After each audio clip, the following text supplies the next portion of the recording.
Welcome to Politicos. ప్రస్తుతం మనతో ఉన్నారు ఒంగోలు అసెంబ్లీ నియోజకవర్గం నుంచి ఇండిపెండెంట్ అభ్యర్థిగా పోటీ చేస్తున్న మన్నం సుధీర్ కుమార్ గారు. ఇక్కడ ప్రధాన పార్టీలు వారి బలబలను నిరూపించుకునే తరుణంలో వారికి ప్రధాన పోటీదారుగా నిలుస్తానంటూ మనతో పాటు సార్ ఉన్నారు. ఈ నేపథ్యంలో సారు ఏమంటున్నారో వారి మాటలోనే విందాం. సార్ చెప్పండి సార్, ఇక్కడ ప్రధాన పార్టీలు ఏవైతే ఉన్నాయో కూటమి కావచ్చు, వైసీపీ కావచ్చు, సో మీరు ఏ బలంతో ముందుకెళ్తున్నారు? ముందుగా అందరికీ నమస్తే అండి. ఒంగోలు నగర ప్రజలందరికీ మేము ముఖ్యంగా కొన్ని అంశాల మీద తీవ్రంగా అంటే మా యొక్క టీం అయితేనేమి, మా యొక్క ప్రజలైతేనేమి ఎన్నో రకాల ఇబ్బందులకు గురవుతున్నారని, వారి బాధలు వారి కష్టాల్లో నుంచి మేము చదువుకున్న వ్యక్తులుగా ఇన్ని రోజుల నుంచి డెవలప్మెంట్ జరగలేదు అని మాకు తెలుసు. కాబట్టి ఎందుకంటే నగర ప్రజలందరికీ తెలుసు డెవలప్మెంట్ జరిగిందా లేదా, ఈ 25 ఏళ్ల పాలనలో ఎంతవరకు జరిగింది. నేను హైకోర్టు న్యాయవాదిని. హైకోర్టు న్యాయవాది అయినా నేను ముందుగా ప్రజల్లోకి ఎందుకు వచ్చానంటే వారి కష్టాలను మేము తెలుసుకున్నాం, వారి కష్టాలని మేము గుర్తించాం. వాళ్ళు చేయాలనుకున్న ఇప్పుడు పైప్ లైన్ కనెక్షన్స్ అయితేనేమి, రోడ్లు అయితేనేమి, అండర్ గ్రౌండ్ డ్రైనేజ్ సిస్టమ్ అయితేనేమి, ఈ సిస్టమ్స్ అన్నీ మేము ఒకసారి రెక్టిఫై చేసి కొంతవరకు ఒక చదువుకున్న వాళ్ళు వస్తే మనకంటూ డెవలప్మెంట్ ఉంటుంది, కొంతవరకు చదువుకున్న వాళ్ళు వస్తే కొంత నాలెడ్జ్ పరంగా ఏది చేయాలి ఏది చేయకూడదు. మాది ఒంగోలు అనేది 2 లక్షల పైన జనాభా ఉంది. అందులో 99% ఓటేజ్ ఎప్పుడూ జరగదు. మాకు జరిగేదల్లా 50% నుంచి 60% ఓటేజే. మేము ఒక రిక్వెస్ట్ చేస్తున్నాం, చదువుకున్న వాళ్ళు ఓన్లీ ఏదో చిట్ చాట్ చేసుకోవటానికి కానీ లేకపోతే వాకింగ్ చేసుకోవటానికి కానీ దీని వరకే పరిమితం అవుతున్నారు. మేము వాళ్ళని రిక్వెస్ట్ చేసేది ఒకటండి, చదువుకున్న వాళ్ళు ఒక్కసారి పోలింగ్ స్టేషన్స్కి వచ్చి, ఎందుకంటే ఓటు అనేది మనకు భారత రాజ్యాంగం అంబేద్కర్ గారు ఇచ్చింది ప్రథమ హక్కు అనేది. ఈ రోజుల్లో ఏంటంటే డబ్బుతో కొంటున్నారు, లేకపోతే ఇంకోటి ప్రలోభ పెట్టి, ఎందుకంటే సామాన్యులనే వీళ్ళు ప్రలోభ పెట్టేది, ప్రలోభాలకు గురి చేసి వాళ్ళ ఓటును అనేది అమ్మేయటం జరుగుతుంది.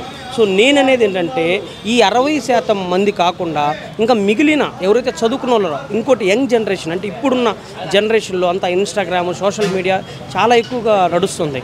సో నేను వాళ్ళకి రిక్వెస్ట్ చేసేది ఏంటంటే don't SIT at home, come to the ballot and come to the, because the ballot is the bullet to you. అది ఓన్లీ 5 ఇయర్స్కి ఒకసారి వస్తుంది.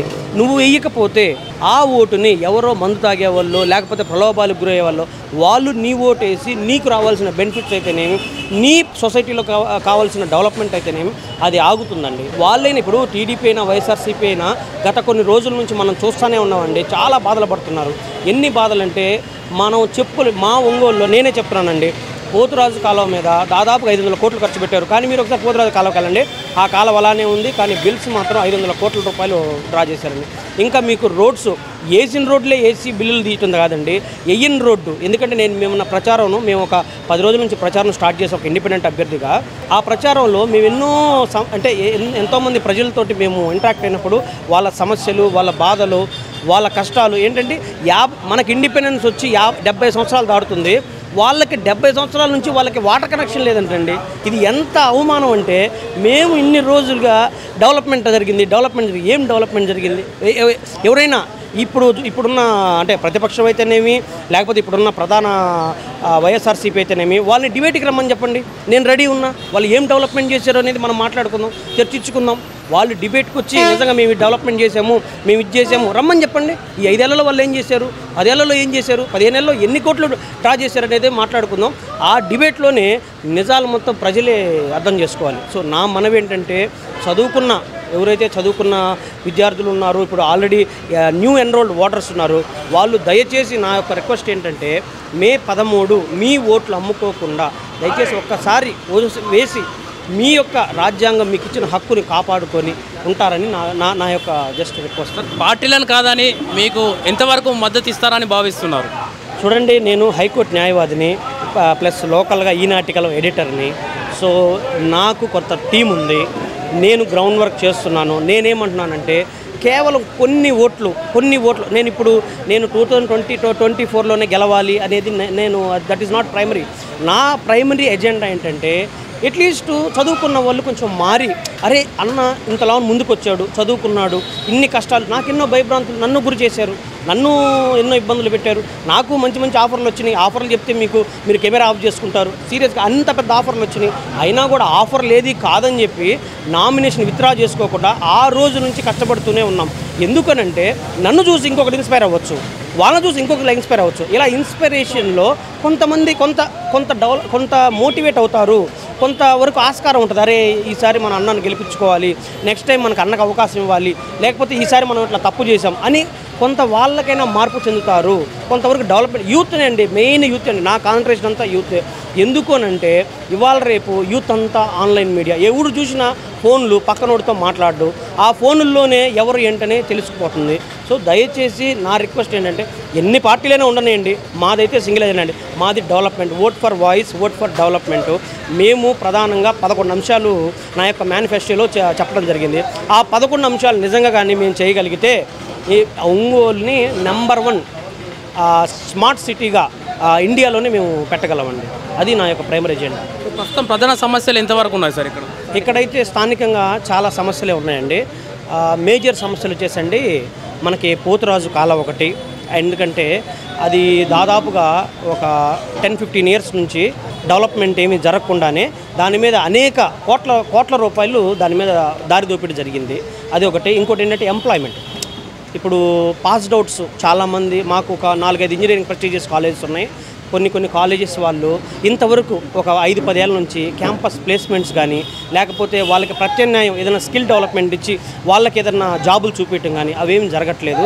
దానివల్ల ఏంటంటే వలస కూలీలాగా వలస నిరుద్యోగులు హైదరాబాదుకో లేకపోతే మెట్రోపాలిటన్ బెంగళూరుకో ఇలాంటి నగరాలకు వెళ్ళి అక్కడ 5-10 వేలకి పనిచేస్తూ వాళ్ళ జీవనం సాగించడం మాకు కూడా కొంచెం వినడానికి కష్టంగా ఉంది. ఎందుకంటే చాలామంది మిత్రులు, నాకు కూడా కొంతమంది కంపెనీస్ హెడ్స్ ఉన్నారు, వాళ్ళకి నేను చాలామంది కుర్రోళ్ళని రెఫర్ చేశాను. నా రిక్వెస్ట్, నా ఏం ఏంటంటే మేము ఏదైనా సస్టైనబుల్గా ఒక ఇన్ఫ్రాస్ట్రక్చర్ లాంటి ఒక చిన్న ఐటీ కంపెనీసో లేకపోతే ఒక మ్యానుఫ్యాక్చరింగ్ యూనిట్సో ఒంగోలు పరిసర ప్రాంతాల్లో ఒక 50 కిలోమీటర్ దూరంలో పెట్టగలిగితే మా యొక్క యూత్ ఏదైతే ఉందో వాళ్ళందరూ ఇక్కడే జాబ్ చేసుకుంటారు కదా వాళ్ళు. ఎందుకంటే మన సొంత ఊరిని మించింది అయితే మనకి ఏది ఉండదు. సో ఎవరైనా సొంత ఊరిలో ఉండాలి, అమ్మా నాన్నతో ఉండాలి, లేకపోతే ఫ్రెండ్స్తో ఉండాలనే కోరుకుంటారు. కాబట్టి వాళ్ళకి ఏంటంటే ఒక బ్రతుకు తెరువు అంటే జీవనోపాధి ఏదో ఒకటి, ఒక ఎంఎన్సీ కంపెనీసో లేకపోతే ఇన్ఫ్రాస్ట్రక్చర్ కోసం ఏదైనా ఇండస్ట్రీస్ ఇలాంటి డెవలప్ చేస్తేనే మా ప్రకాశం జిల్లా బాగుపడుతుంది అనేది మాకు ఒక ముఖ్య ఉద్దేశం అండి. అండ్ మేజర్ ఇంకొకటి ఉందండి, జీజీహెచ్ హాస్పిటల్. దాని మీద అనేక సార్లు మేము రాసాము, అనేక సార్లు కంప్లైంట్లు పెట్టాము. దాదాపు నేను ఒక 200-300 సార్లు కంప్లైంట్ పెట్టాను. ఆ జీజీహెచ్ హాస్పిటల్ మాది జిల్లా మొత్తానికి హెడ్ క్వార్టర్స్ అండి. దానిలో ప్రధాన సమస్యలు ఏంటంటే డాక్టర్స్ ఉండరు, నర్సులు ఉండరు, ఎవరిని పట్టించుకోరు. చచ్చిపోతే మాకేందంటారు. చచ్చిపోతే మాకేందన్నప్పుడు హాస్పిటల్ ఎందుకండి? నేను గవర్నమెంట్ని ఒకటే అడుగుతున్నా. జీజీహెచ్ అనేది మాకున్నది ఒకటే ఒక హాస్పిటల్. ఇప్పుడు మనకి హైదరాబాద్లో గాంధీ హాస్పిటల్, నిజాం హాస్పిటల్ ఎంతైతే ఉన్నాయో మాకు ఇక్కడ జిల్లా మొత్తానికి మాకు ఓన్లీ ఈ జీజీహెచ్ హాస్పిటల్ ఒక్కటే ఉంది ఒంగోలులో. సో మాకు ఆ హాస్పిటల్లో వైద్యులు 24 గంటలు అవైలబిలిటీలో ఉండి, ఏమంటే సర్జరీకి బ్లేడ్లు ఉండవండి, ట్యాబ్లెట్స్ ఉండవు, అన్నీ అమ్ముకుంటున్నారు, అందరికీ తెలుసు. కానీ మాకేంటంటే ఆ యొక్క దాన్ని కార్పొరేట్ స్టైల్లో ధీటుగా మేము దాన్ని డెవలప్ చేయాలనేది మా యొక్క ప్రైమరీ ఎజెండా. సార్ ఒంగోలు వరకు ఓకే. సో రాష్ట్రంలో ఒకవేళ ఏ పార్టీకి మీరు మద్దతు ఇవ్వదలుచుకున్నారు? రాష్ట్రంలో అండి ప్రజలకి ఇప్పుడు అందరికీ అర్థమవుతుంది డెవలప్మెంట్ ఎలా ఉంది, ఎవరు చేశారు గవర్నమెంటు అంటే. కొన్ని విషయాల్లో జగన్ గారు ఆయన వైఎస్ఆర్సీపీ అధినేత కాకుండా ఒక ముఖ్యమంత్రిగా ఆయన చాలా మంచి పనులు చేశాడు. ఎందుకంటే కోవిడ్లో దాదాపుగా అందరూ షట్ డౌన్ అయిన టైంలో కూడా వాలంటరీ వ్యవస్థ ద్వారా అనేక మంచి కార్యక్రమాలు చేశారు. అండ్ ఇంకోటి ఏంటంటే ఆయన డెవలప్మెంట్ మీద ఫోకస్ చేయలేకపోయారు. కానీ వేరేజ్ చంద్రబాబు నాయుడు గారు ఆయనకి కొంత విజన్ ఉంది. ఆ విజన్లో ఏంటంటే ఆ విజన్ ద్వారా మనం ఇలా మార్పు తేగలము, లేకపోతే మనం ఇలాగా ఒక క్యాపిటల్ డెవలప్మెంట్ చేయగలము. ఎందుకంటే అమరావతిని మీరు ఒకసారి చూస్తే అది కొంతవరకు డెవలప్ చేశారు, కొంతవరకు ఆగిపోయారు. కోట్ల రూపాయలు ఏదైతే ఇన్ఫ్రాస్ట్రక్చర్ కోసం పైప్ లైన్లు లేకపోతే రోడ్స్ ఇవన్నీ ఉన్నాయో అవన్నీ అక్కడ ఆగిపోయాను. నేనేంటంటే ఆ అమరావతియే కానీ క్యాపిటల్గా ఫిక్స్ చేసుకొని అమరావతినే ఇప్పుడు డెవలప్మెంట్ చేసుకుంటే ఈ 5 ఇయర్స్లో చాలా ఇండస్ట్రీస్ వచ్చాయి, చాలా ఎంప్లాయ్మెంట్ పెరిగేది, చాలా జీడిపి గ్రోత్ రేట్ ఉండేది అనేది నా యొక్క ప్రైమరీ ఎజెండా. ఎందుకంటే ఇప్పుడు జనాలకి అంతా తెలుసు, దే ఆర్ వెల్ అవేర్. వాళ్ళు ఎవరికి ఓట్ వేయాలి, ఎవరికి నెక్స్ట్ ఎన్నుకోవాలనేది మనం చెప్తే వాళ్ళు వినే స్టేజ్లో అయితే లేరండి. Everyone is matured. ఎందుకంటే రోజు సోషల్ మీడియా ప్రచారంలోనే ఉంది, న్యూస్ ఛానల్స్ చూస్తున్నారు, పక్కింటి వాళ్ళ నుంచి తెలుసుకుంటున్నారు. కొంతవరకు మెరుగైన సమాజం కోసం ఎవరికి వేయాలనేది వాళ్ళ విజ్ఞతకి వదిలేస్తున్నారు. సార్ చివరిగా స్థానిక ఓటర్లకు మీరు ఏం చెప్పదలుచుకున్నారు? మా పొలిటికోస్ తరపున. పొలిటికోస్ అనే ఛానల్ అంటే ఈరోజే నేను చూడటం జరిగింది. But they are young and dynamic. ఎందుకంటే బికాజ్ వాళ్ళు they are coming from Hyderabad and they are covering in Andhra Pradesh also. అంటే అంత జీల్ మనకి లోకల్ ఛానల్స్లో కూడా లేదు. But when they are coming from Hyderabad అంటే we should appreciate their efforts. Because వాళ్ళు అంత దూరం నుంచి వచ్చి మన కవరేజ్ చేయాల్సిన అవసరం కూడా వాడికి లేదు. కానీ అయినప్పటికీ వాళ్ళు వచ్చి ఇంత కవరేజ్ చేస్తూ మనందరికీ ఈ రోజుల్లో ఓన్లీ న్యూస్ మాత్రమే మనందరికీ సెల్ ఫోన్ చేతుల్లో ఉన్నట్టు న్యూస్ కూడా మన చేతుల్లోనే ఉన్నాయి. సో వీళ్ళ మోటివ్ నాకు నచ్చింది. వాళ్ళు అంత దూరం నుంచి కష్టపడి వచ్చి ఇంత ఛానల్ కవరేజ్ చేస్తున్నారు కాబట్టి వాళ్ళకి ప్రత్యేకంగా నేను ధన్యవాదాలు తెలుపుకుంటున్నాను. వాళ్ళ ఛానల్ ఇంకా వృద్ధి జరగాలని, వాళ్ళది ఇంకా నెక్స్ట్ లెవెల్కి వెళ్ళాలని నేను మనస్ఫూర్తిగా కోరుకుంటూ అందరినీ పొలిటికోస్ ఛానల్ యూట్యూబ్ ఛానల్ని, ఇన్స్టాగ్రామ్ని, వాళ్ళ యొక్క పేజెస్ని లైక్ చేసి సబ్స్క్రైబ్ చేయమని నేను కోరుకుంటున్నాను. సార్, చివరిగా ఈ ఒంగోలు అసెంబ్లీ నియోజకవర్గ ఓటర్లకు మీరు ఎలాంటి విజ్ఞప్తి చేస్తున్నారు? ఒంగోలు నగర ప్రజలకి మరియు చదువుకున్న విద్యార్థులకి మరియు చదువుకున్న యువతకి నేను ఒకటే రిక్వెస్ట్ చేస్తున్నాను. పార్టీలకు అతీతంగా ఎవరైతే మీకోసం పోరాడి, ఎవరైతే ప్రాబ్లమ్స్ కోసం ఎప్పుడూ పోరాడుతూనే ఉంటారో వాళ్ళకి ఇప్పుడు ఆ పార్టీ ఈ పార్టీ అని కాదండి, ఎవరైతే నిలబడతారో వాళ్ళు మంచోళ్ళ చెడ్డోళ్ళ మీరు కొంచెం ఆలోచించి వాళ్ళకు ఓటేయాలని నేను కోరుకుంటున్నానండి. నేను ఇండిపెండెంట్గా నామినేషన్ వేసాను. నాకు హెల్మెట్ గుర్తొచ్చింది, సీరియల్ నెంబర్ 20. నేను యూత్ అందరికి ఒకటే రిక్వెస్ట్ చేస్తున్నాను. నా మనవి ఏంటంటే, మీరు చదువుకున్నారు, మీరు ఆలోచించగలరు. ఎందుకంటే చదువు లేని వాళ్ళు ఆల్రెడీ పాలిటిక్స్ అంతా డర్టీ అయిపోయింది.